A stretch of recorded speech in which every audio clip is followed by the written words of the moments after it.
तो भाई प्यार अंधा होता है ये तो तुमने सुना होगा, लेकिन आप प्यार करके सीधा स्विमिंग पूल में गिर सकते हैं, वो भी एक मगरमच्छ के सामने। ये मैंने पहली बार देखा।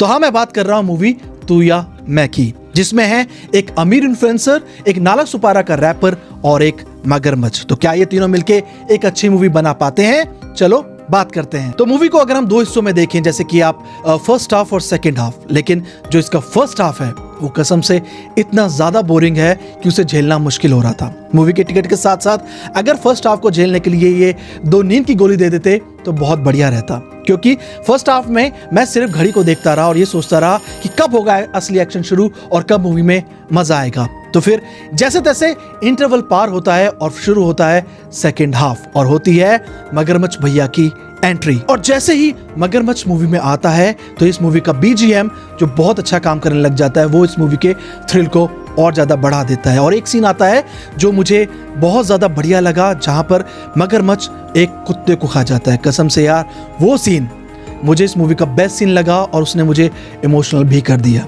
वो सीन आप देखोगे तो आपको भी मजा आएगा। तो देखो, मूवी में थ्रिल तो बना रहता है उसके बीजीएम से और अचानक जो सीन्स आते हैं उनसे, लेकिन मूवी का थ्रिल थोड़ा कम हो जाता है, क्योंकि मूवी में जो वीएफएक्स है, जिस तरह से उस मगरमच्छ को दिखाया गया है वो काफी नकली लगता है, जिस वजह से मूवी का थ्रिल कम होता रहता है और मजा थोड़ा कम हो जाता है। लेकिन अगर आप उस चीज को नजरअंदाज कर दें तो आपको सेकंड हाफ में तो जरूर मजा आएगा। दूसरी चीज जो मुझे इस मूवी में अच्छी नहीं लगी वो था मगरमच्छ का आलस। देखो यार, जब भी किसी और को मारना होता है तब तो मगरमच्छ फटाफट से उसको मार देता है और चबा के खा जाता है, लेकिन जब जब मेन कैरेक्टर्स को मारना होता है तो पता नहीं इसको क्या होता है, इसको आलस आ जाता है और ये सोने चला जाता है। ऐसा लग रहा था कि मगरमच्छ जानता है कि अगर मैंने मेन कैरेक्टर्स को मार दिया तो मूवी तो यहीं खत्म हो जाएगी। लेकिन जैसे ही मगरमच्छ को लगता है कि हीरो और हीरोइन तो भागने वाले हैं, तो अचानक से इसमें रेड बुल वाली फुर्ती आ जाती है और ये लपक जाता है। लेकिन जब तक लपकता है तब तक तो वो निकल जाते हैं। तो बस यही चूहे बिल्ली का खेल पूरी मूवी में चलता रहता है। और 1-2 सीन और थे जो मुझे समझ में नहीं आए, जैसे कि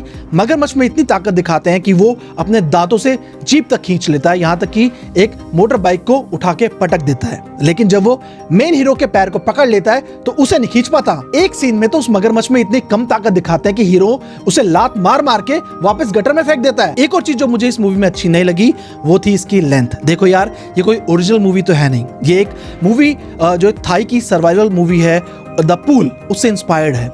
उस मूवी की कुछ लेंथ थी 1 घंटा 40 मिनट और इस मूवी को लगभग 2.5 घंटे तक खींच दिया गया है, जो मुझे लगता है कि ऐसा नहीं करना चाहिए था। और मुझे लगता है कि अगर आप भी इस मूवी को देखोगे तो सीधा सेकंड पार्ट से, सेकंड हाफ से देखो, वहां से मूवी को देखने में आपको मजा आएगा, क्योंकि जो फर्स्ट हाफ है वो तो आप जाने ही दो। ओवरऑल फिर से मैं बोलूं तो फर्स्ट हाफ मूवी का बहुत बेकार है। सेकंड हाफ में थ्रिल एंगेजमेंट बनी रहती है और वो देखकर मुझे लगता है कि बाकी लोगों को भी जो इसका सेकंड हाफ है वो अच्छा लगा होगा। इसी वजह से मैं इस मूवी को सिर्फ और सिर्फ इसके सेकंड हाफ पर जज करूंगा।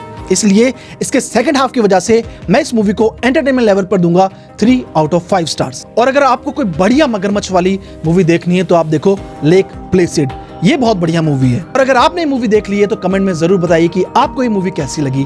तब तक के लिए मैं चला मगरमच्छ के साथ स्विमिंग पूल में मछली पकड़ने। बाय।